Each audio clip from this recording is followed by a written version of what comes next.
putting an end to identity politics. This is the Kevin Jackson Radio Show. Welcome back, everybody. Kevin Jackson here, talking about Donald Trump just confounding the left at every turn. Boldness, boldness, boldness. How do you teach? You know, well, it's funny how when you think about the women's movement, what do they tell women? Be bold. Get out there, do something. We raise young boys to be bold because that's the unfortunate thing is young boys grow up being challenged, not just mentally, but physically. If somehow young boys stopped being challenged and little girls were getting beat up all the time, they would become the better athletes. We would suddenly find ourselves in an evolutionary process of switching roles. The reason why you see a lot of boxers who are minority kids is because they grow up fighting. And they figure, why not make a buck? I'm just saying, that's how it works out. Yeah, there are white boxers. White kids grow up bad, in bad environments and want to fight or have to fight. And you see them every now and then, but per capita, boxers are minorities. In America, they are. Few Mexicans, a lot of, obviously, Latinos box all over the world. When boxers from all over the world, just to put it in perspective, are from the poor. It's hardly ever a rich kid is a fighter. I can't think of one. Hardly ever. It's a kid who grew up in an orphanage, or he grew up in foster care. His parents abandoned him, raised by poor folks, whatever. It's hardly ever wealthy. Think about the correlation of what I'm just telling you there. The fighters come from dire straits. That's not to say that people don't have a fighting spirit that come from wealth. But it's not like something they find early. It's not like they're challenged to understand it. Little kids like me that grew up, let me give you my life when I was a kid. So I'd go to school, come home. At 5 years old, literally 5, 6 years old, I walked to school, my elementary school. And I tell this story every now and then. One time I was coming home, my cousin and his best friend, who were in a grade higher than I was in the first grade, they were in the second grade. They double teamed me. They jumped me to double team me. And I beat the crap out of both of them. Was I scared? Yeah. But it was fight or flight. And I wasn't going to run. So I walked up and I punched Brian right in his face. Bam! And he started crying. And then my cousin like, yeah, you hit my best friend. Bam! I hit him too. And when I looked up, I had 2 second graders crying in the middle of the street. I'll never forget, there's a little bridge we crossed over going home. And occasionally when the water wasn't flowing very much, we would go down in there and jump up and come up the other side just for shiggles. But anyway, I was beating it home, because they told me they were going to beat me up. I didn't even know why. So I was walking home fast, and then they ran in front of me and decided to fight. So I wasn't going to run then. I just said, okay, if we got to fight, then guess what? I'm going to fight. And I beat both of them up. And that was the beginning, because right after that, I started taking martial arts, started taking karate. Not for any reason, not because, I beat them up, or I thought it was just like, wow, they're offering it for free. I'll do it. I always had a fascination with it, so I did it. But my point is that we're fighters. When you come from those dire straits, you're a fighter. Interestingly, Donald Trump has that same mentality. That's why the dude is such an enigma. I can say that I'm black. He confounds the left because they're not used to guys at that level fighting. They're used to them sort of taking the Marcus of Queensberry. Listen, we need to play fair here. We need to be everyone. Let's comport ourselves as gentlemen. And Trump's like, oh no, you didn't. Beep. And he just goes and starts punching. And the left don't get it.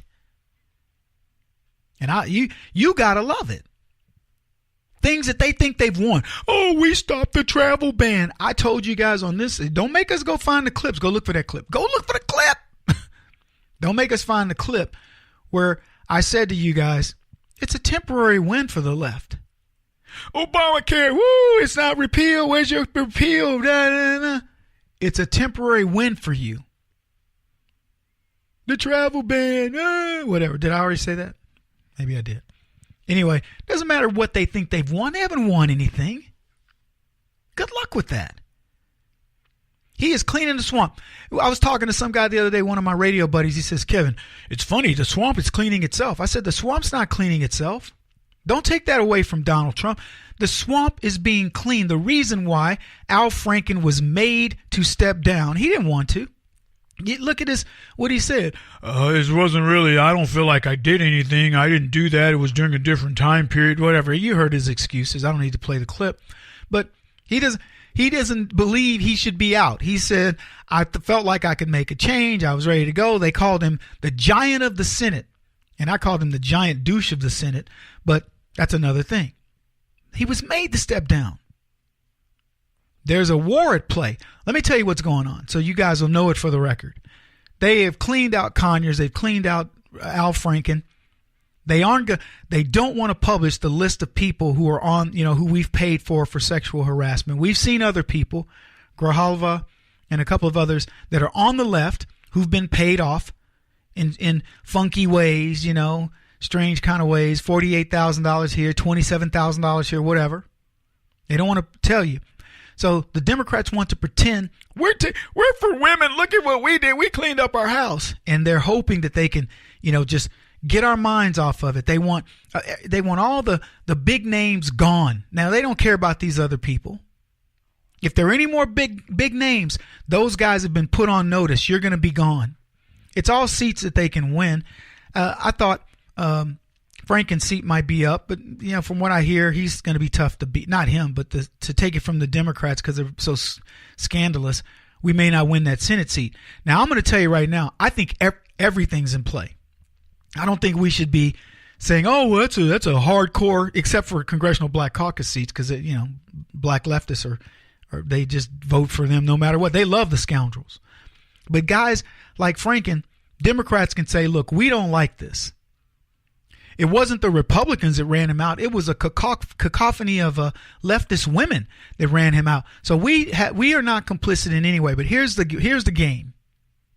They want us to say, okay, they cleaned house, and then they're going to accuse Donald Trump of more and more sexual problems from his past. And let me tell you what they're going to do. They're going to make it up. They think that works. They're like, well, look. We got rid of Conyers. We got rid of Franken on innuendo alone. Now, here's what's funny about this strategy. Trust me, I'm telling you, don't be shocked when you see new allegations come of Donald Trump. And look at what we did with Franken and Conyers. Don't you think the president should step down? If he doesn't step down, we need to impeach him. They're going to try this. Now, they've already tried it. They've tried Donald Trump in the court of public opinion. Remember when they trotted out his old girlfriend and then they fake news the story that she was upset with Trump, and she came back on and said nothing could be further from the truth. Great relationship. Didn't work out. I'm married now with, new family, but I have nothing but good things and positive things to say. His wife, Ivana, they tried to bring her. She's mad at him. She's like, I'm far from that. We have a great relationship with our kids, blah, blah, blah. They tried all the Billy Bush, tape and all these other things to make Trump a misogynist. And now they're retreading. Trust me when I tell you, they will bring this back. They have nothing in Russia, but they noticed something. They noticed that Weinstein is down. Now, rightfully so, the guy was a lech. Trump's done nothing close, but that doesn't matter. Look, what did Franken do? I mean, other women are coming out of the woodwork, but when you really listen to what they say, that he tried to kiss me with an open mouth. How many drunk guys have done that to a woman? Holy Toledo. And the picture of him, faking, I don't know if he had his hands on the girl's flak jacket, but he certainly didn't have them on her breast, because he had him, even if he were touching that flak jacket, he might have had him in the spot where her breast would go, but he was nowhere near her breast. She was completely wrapped up. It's ridiculous. Joe Biden has done far more than Al Franken, and it's a matter of public record.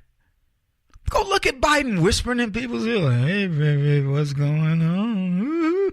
And he's cupping one leg while her husband is getting an award. Biden's got his hand on her breast. I mean, he's practically lifting him up like, hey, what bra size you wearing there, young lady? It's ridiculous. They want to come back and they want to get this man. And this is a ruse. I see through it.